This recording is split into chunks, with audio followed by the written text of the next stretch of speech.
Your time is up, madam. Who are you, old woman? Leave my house immediately. I came for what you stole. I am going nowhere, woman.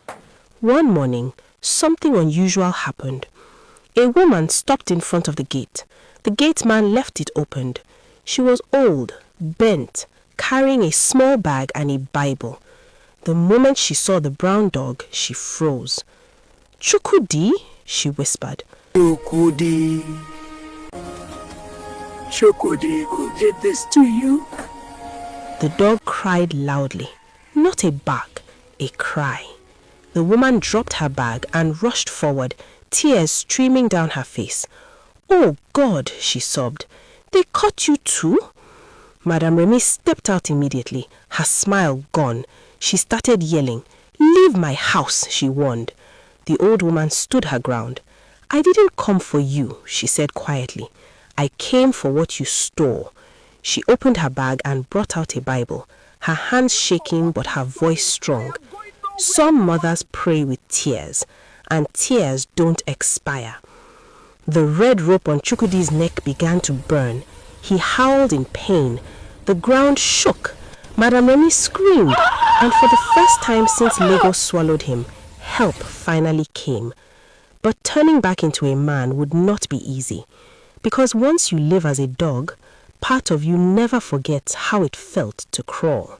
That moment, the mansion reacted. Windows shattered one after another. The air turned cold. The dogs howled in terror, running in circles as if they sensed something walking closer. Madame Remy staggered backward. For the first time since Chukwudi met her, he saw real fear in her eyes. "Stop, old witch! You don't know what you are waking. It will swallow us all!" "Stop!" she screamed at the old woman. "You don't know what you are waking." The old woman did not stop. She knelt on the floor beside the brown dog, pressing the Bible to her chest with one hand on Chukwudi, the dog's head. "Chukwudi," she said softly, her voice breaking. "Remember your name," she yelled while praying. The hand touched his fur. Pain exploded. Chukwudi screamed, not as a dog, not as a man, but as something caught between two worlds.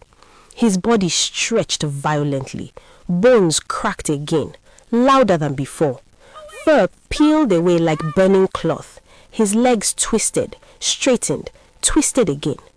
Madame Remy shrieked and began chanting wildly, throwing powders into the air. Faces appeared on the walls, young men screaming, begging. "Please, Mama, help us too," voices roared from everywhere. "We ate her gifts without knowing its consequences." The old woman lifted her face, tears running freely.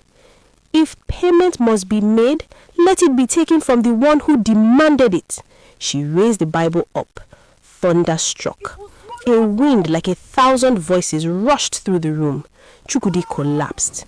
When the light faded, a weak man lay on the floor, even Chukwudi, breathing, alive but broken. Madame Remy screamed one last time as the mirror in the ritual room cracked completely. Black liquid poured from it, wrapping around her legs. She tried to run, but it was too late. The shadows pulled her down. Her scream faded into nothing.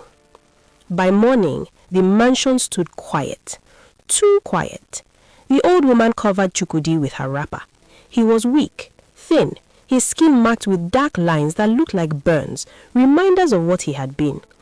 She helped him to the park, a vehicle going back to Aba, Abia State. They did not tell the police. They did not look back. But in the vehicle, Chukwudi didn't see the old woman again. Back in the village, Chukwudi survived. But survival was not healing. He jumped at loud sounds. He couldn't sleep indoors with the lights off. Some nights, he woke up on the floor, breathing like an animal, his body curled tightly without knowing why. Dogs terrified him. Sometimes, they comforted him. People whispered. Lagos changed him. He came back empty. They didn't know the truth. They didn't know that sometimes, when hunger struck or fear crept in, Chukwudi still felt the urge to bark, to hide, to obey. Part of him had never fully returned. The boutique was gone, the car was gone, the money was gone, but Chukwudi was alive, and that alone was a miracle. No one ever heard from that old woman again, if she was human or an angel sent by his late father. Only his mother knew the hell he saw in Lagos, and nobody heard from his uncle that made him went to Lagos. Years later, he became known for something strange. Whenever young boys prepared to leave the village for the city, Chukwudi would stop them.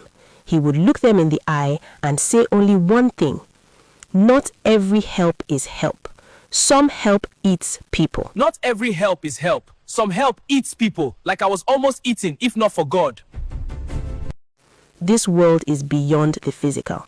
He never explained further, and no one ever pressed him, because sometimes, late at night, when the moon was full, they heard him cry.